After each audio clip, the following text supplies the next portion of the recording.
The spring rain pelted against the tall windows of Thorn Industries' executive floor, 63 stories above Manhattan. Elias Thorn stood with his back to the mahogany door, crystal tumbler in hand, watching the storm rage against the glass. At 42, he had amassed a fortune that rivaled small nations' GDPs. Today, his net worth had just crossed the 50 billion mark. Mr. Thorn? His assistant's voice barely registered. The West Side project team is assembled. Elias didn't turn. Make them wait another 15 minutes, let them remember whose time is valuable. The assistant nodded and disappeared. Elias checked his reflection in the window, sharp jawline, steely blue eyes, and not a single silver hair out of place. He adjusted his bespoke suit jacket, savoring the power that flowed through his veins. Few things compared to the rush of watching people squirm, especially those desperate for his approval. Across town, in a cramped apartment in Queens, Mira, Reyes wiped her hands on her apron. At 31, she had transformed her grandmother's recipes into a small but beloved neighborhood bakery that barely kept the lights on. The phone beside her buzzed incessantly. "Nathan, I can't talk now. Mr. Patterson wants his sourdough by noon and I'm still behind on—" "Mira, I got it. I actually got the interview." Her younger brother's voice crackled with excitement. "Thorn, Industries' final round today." Mira's stomach tightened. She'd read enough about Elias Thorn to know his reputation. "Nathan, wow. But be careful. That man, this is it, sis, my big break." Nathan had worked tirelessly to put himself through engineering school, unlike the privileged graduates who typically populated Thorn's ranks. "With this salary, I could help with Mom's medical bills, maybe even invest in your bakery expansion." Mira sighed. At 27, Nathan retained an idealism she'd long ago traded for pragmatism. "Just remember who you are," she said softly. In the Thorn Industries conference room, 8 candidates sat in uncomfortable silence. Nathan Reyes adjusted his only tie, the one Mira had given him for graduation, and reviewed his presentation one last time. Unlike the others in designer wear, his suit had been carefully selected from a second-hand store, altered by Mira's careful hands to fit his lanky frame. When Elias Thorn finally entered, the air seemed to crystallize. He didn't apologize for the 40-minute delay. Without acknowledging anyone, he slumped into the head chair and waved dismissively. "Impress me or don't waste my time." One by one, the candidates presented their solutions to Thorn's challenge. Revolutionizing urban infrastructure with minimal environmental impact. Nathan watched Thorn's reactions, the subtle sneer, the checking of his watch, the occasional, cutting remark that left presenters stammering. When Nathan's turn came, he stood with quiet confidence. His solution was elegant, combining established engineering principles with innovative material science that could reduce costs by 30%, while improving sustainability metrics. 3 minutes in, Thorn interrupted. "Where did you go to?" "School again." "City College, sir?" Thorn's eyebrow arched. "Not MIT? Not Stanford?" "No, sir." A smirk spread across Thorn's face. "And your father is—" Nathan hesitated. "He was a subway maintenance worker." "Was?" "He died when I was 12. Thorn's eyes gleamed with malice. "So, a scholarship case with a community college degree is going to tell me how to revolutionize infrastructure?" The room fell silent. Nathan stood frozen, feeling the eyes of every competitor. "Continue," Thorn said, now openly scrolling through his phone. "Though I suspect I've heard all I need to." Nathan pushed through, finishing his presentation despite Thorn's performative yawns and dismissive glances. When he concluded, Thorn leaned forward. "Tell me, Mr. Reyes, do you know the difference between you and actual qualified candidates?" He didn't wait for an answer. "My doorman has more pedigree. Your solution is pedestrian at best, dangerous at worst. People like you should stick to what they know, perhaps fixing elevators like Daddy rather than designing the buildings that house them." Blood rushed to Nathan's face as laughter rippled through the room. He gathered his materials with trembling hands, dignity crumbling before the cruel billionaire's gaze. Outside, The storm had intensified.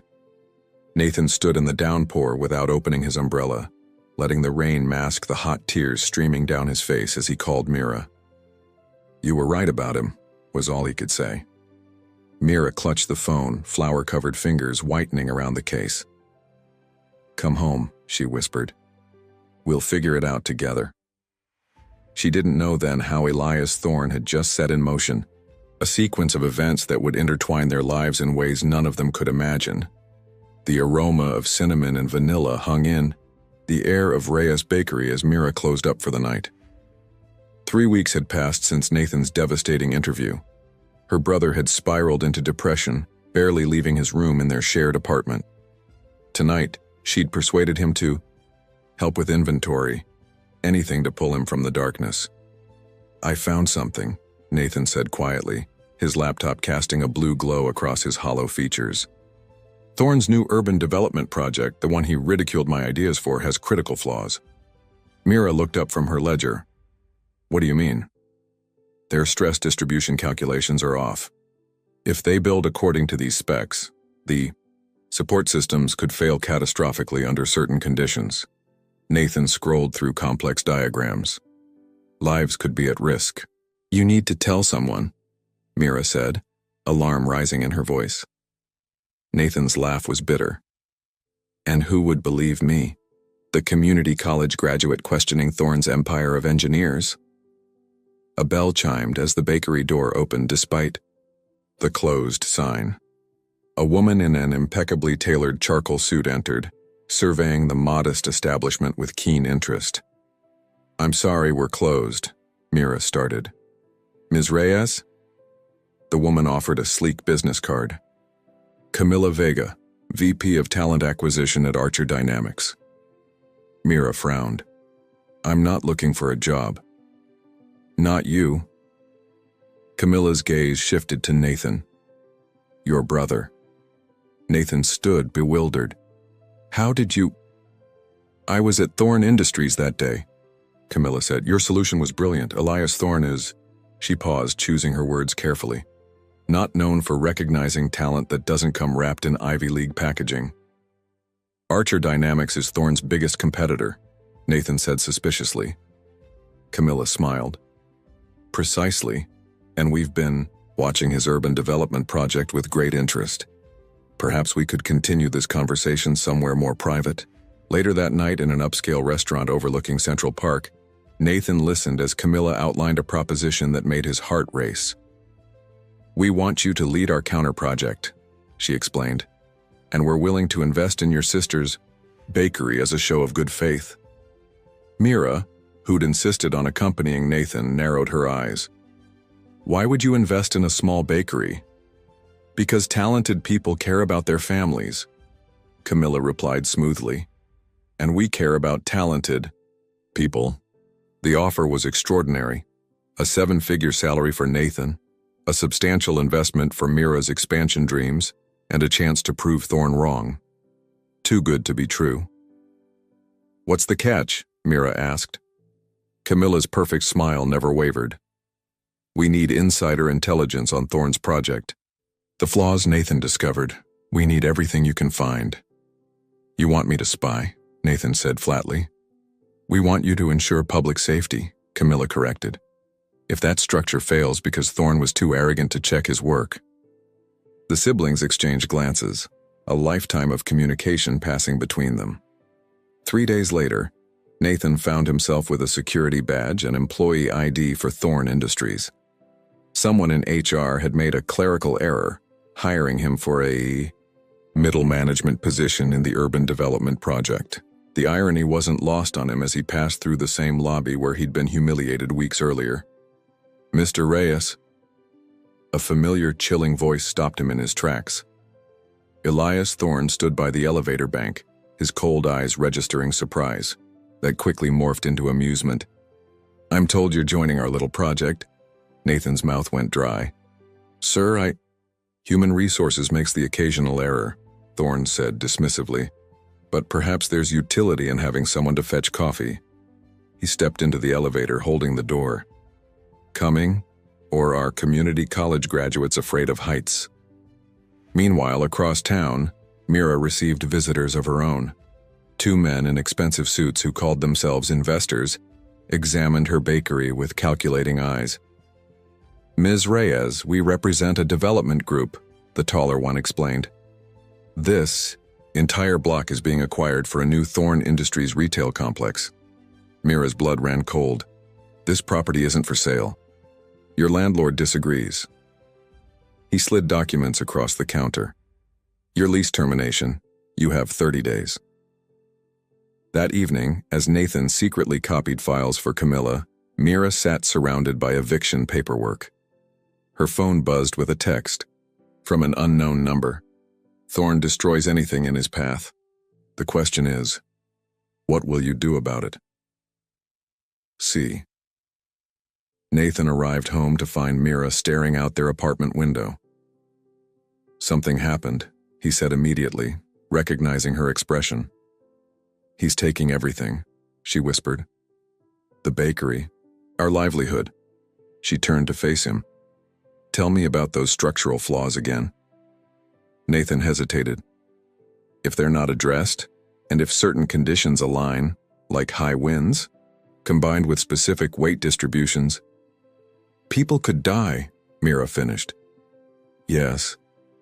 But Mira, I can't just let that happen, no matter what Thorn did." Mira's eyes hardened in a way Nathan had never seen. "No, we can't let people die. But we can make sure Thorn loses everything else." That night, as Nathan slept, exhausted from his double life, Mira sent a message to Camilla. "We need to meet. There's more at stake than you know."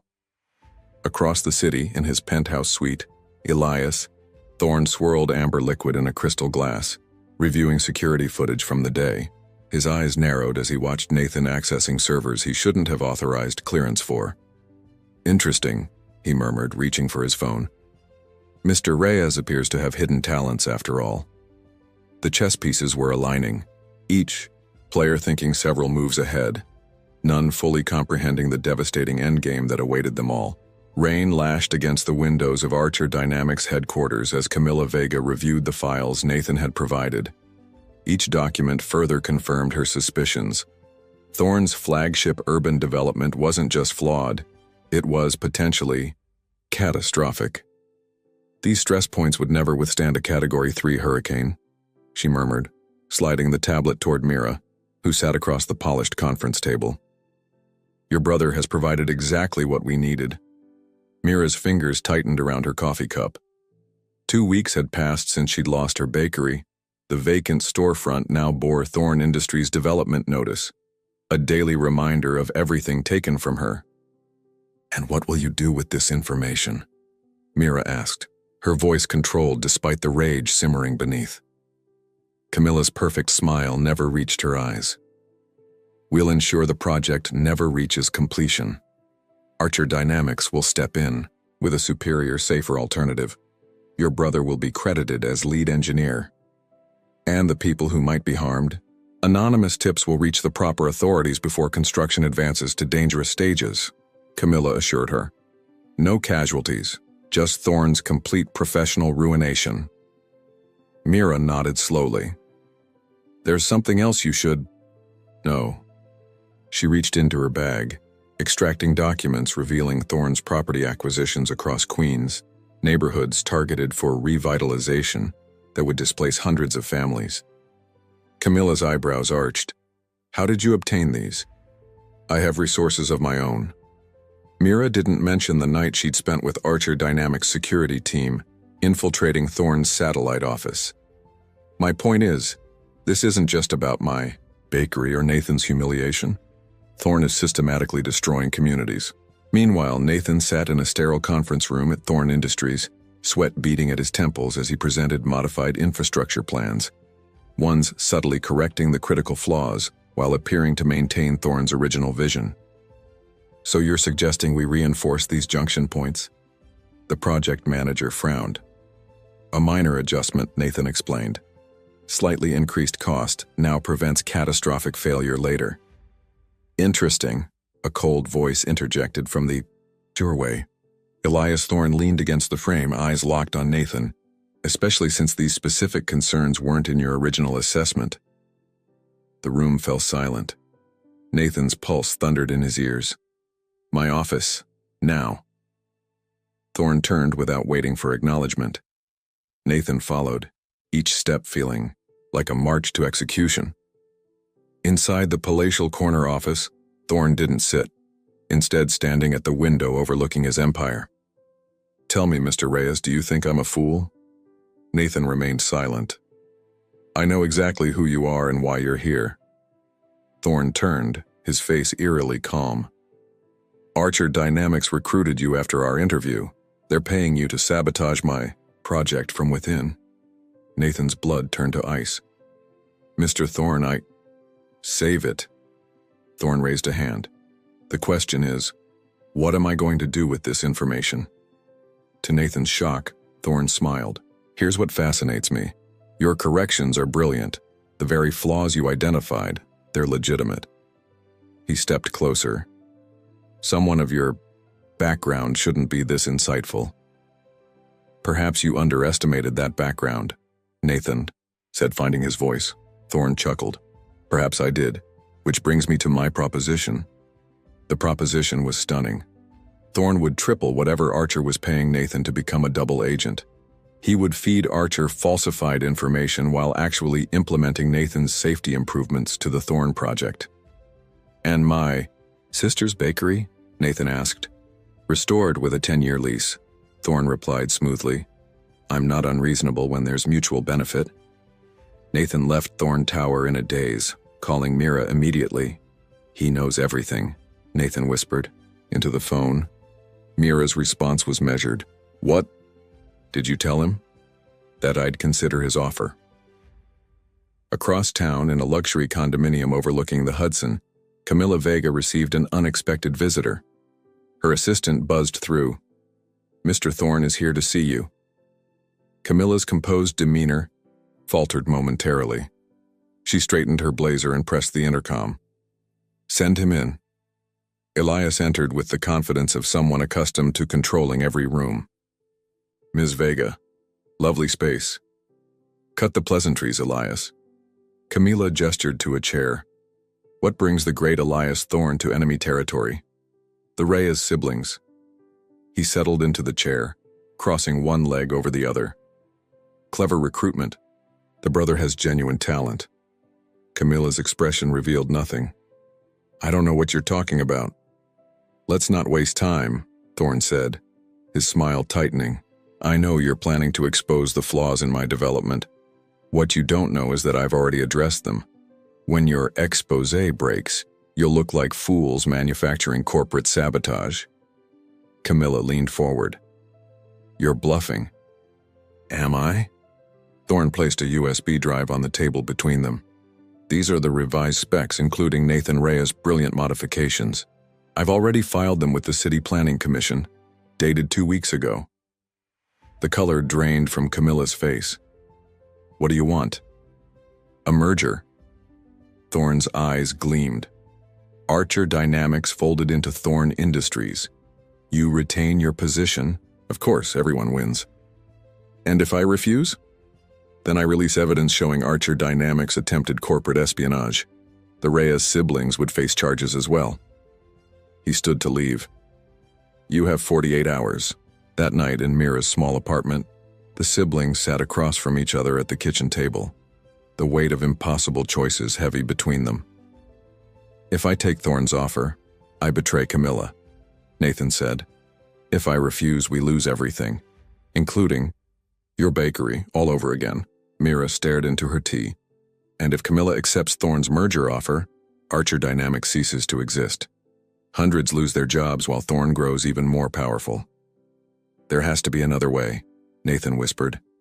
Mira's phone buzzed with a text from Camilla. Emergency. Meeting. My place, 1 hour. When they arrived, they found not only Camilla but also a stranger, a silver-haired man with penetrating eyes and a distinguished bearing. This is Lawrence Archer, Camilla introduced them, founder and majority shareholder of Archer Dynamics. The man nodded gravely. I understand you've been caught in Elias Thorne's web, I've been waiting 20 years for someone to help untangle it." Mira frowned. "What do you mean?" Lawrence's weathered face hardened. "Elias Thorne was once my protege.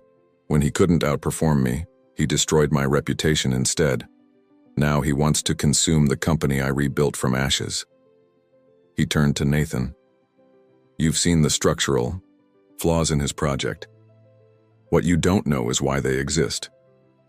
Lawrence produced an old photograph showing a younger Elias Thorne beside a dark-haired woman whose smile illuminated the frame. His wife, Valeria. She died when a Thorne building collapsed in an earthquake overseas. The flaws in this new development, they're identical to the ones that killed her. The revelation hung in the air like a thundercloud. Nathan finally broke the silence. "He's recreating the catastrophe? Why?"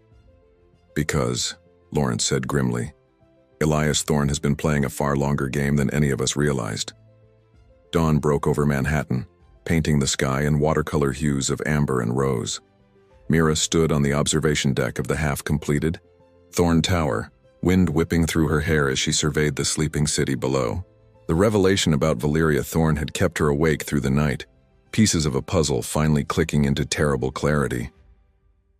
"I didn't expect to find anyone here," came a voice behind her. Elias Thorne emerged from the service elevator, his usual immaculate appearance slightly disheveled. For a moment he looked almost human. "I wanted to see it for myself," Mira replied, gesturing to the skeletal framework surrounding them. "The monument you're building to your wife's death." If Thorne was surprised by her knowledge, he didn't show it. He approached the edge, standing beside her with calculated casualness. "Lawrence Archer always did have a flair for the dramatic. Did he tell you I murdered her too?" "He didn't have to. I've seen the blueprints, both sets. The official ones and the ones you keep locked in your private server." Mira turned to face him. "You're recreating the exact conditions that killed her." Thorne's laugh was hollow. "Is that what you think this is? Some elaborate suicide?" "I think it's something worse," Mira said quietly. "Penance." For the first time, Thorne's carefully constructed facade cracked. Something raw and wounded flashed in his eyes before he masked it. "My wife was an architectural engineer," he said, his voice distant.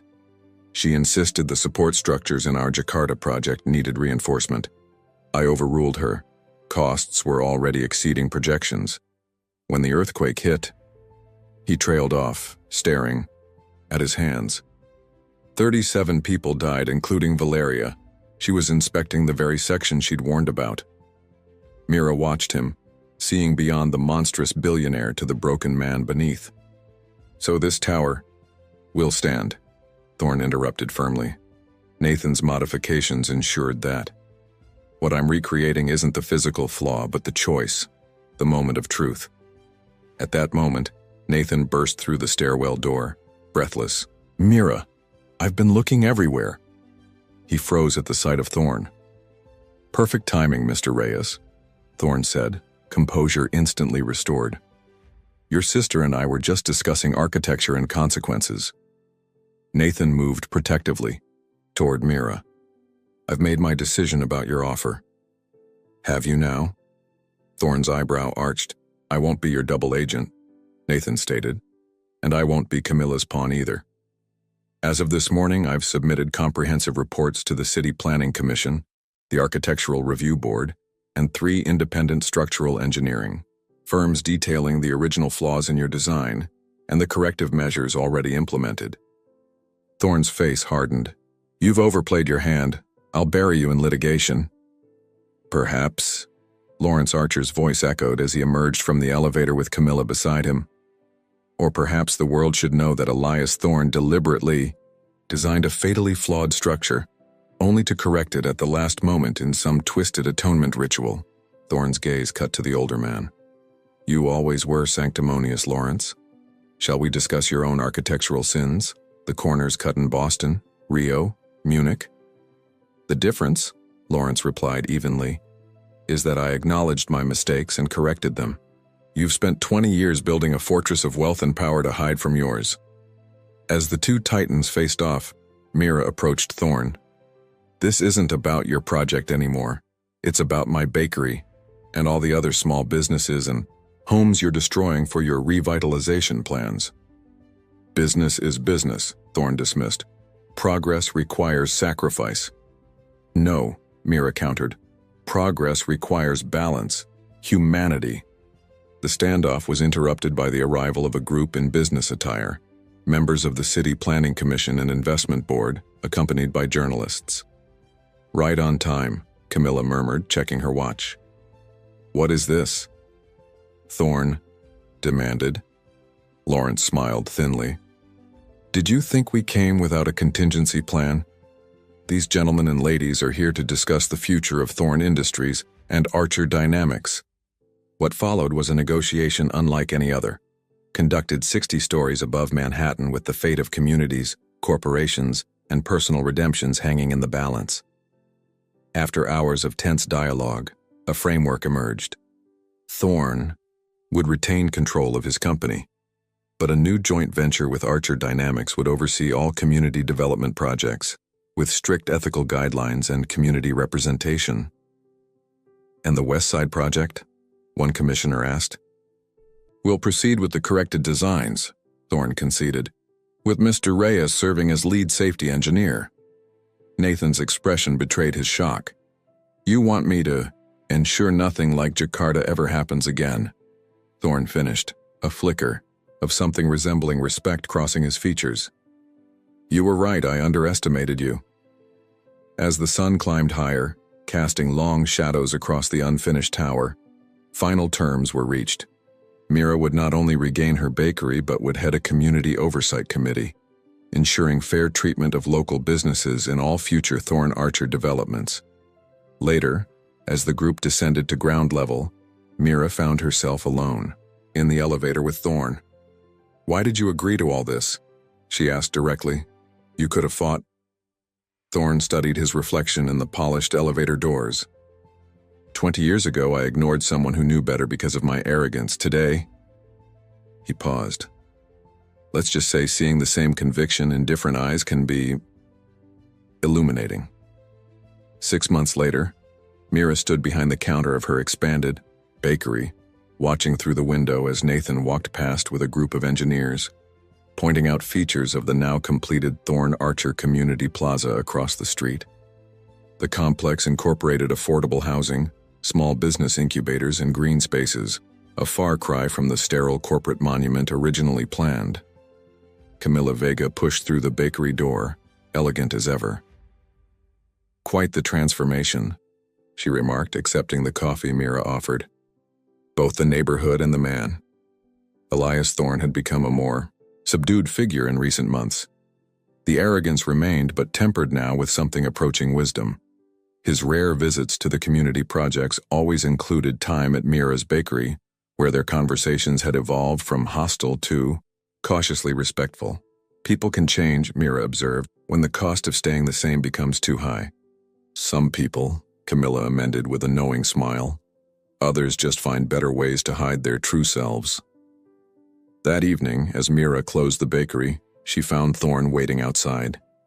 He looked different, the imperious billionaire replaced by something more human in jeans and a simple shirt. The memorial garden for Valeria opens tomorrow, he said without preamble. I thought, perhaps you and Nathan might attend. Mira studied him, this man who had nearly destroyed her family, then helped rebuild their lives through a strange alchemy of redemption and pragmatism. We'll be there, she said finally. As Thorne turned to leave, Mira called after him. It's never too late to become the person you might have been. Thorne paused, the setting sun casting his shadow long across the sidewalk. Valeria used to say something similar. A ghost of a smile touched his lips. Perhaps that's why I couldn't quite destroy your brother that day. He reminded me of her, someone unafraid to challenge a powerful man's worst instincts. He continued, walking, disappearing into the gathering dusk, leaving Mira to wonder at the strange paths life takes, how humiliation can lead to vindication, arrogance to redemption, and how even the mightiest towers can be built, not to divide, but to elevate. Shuzo.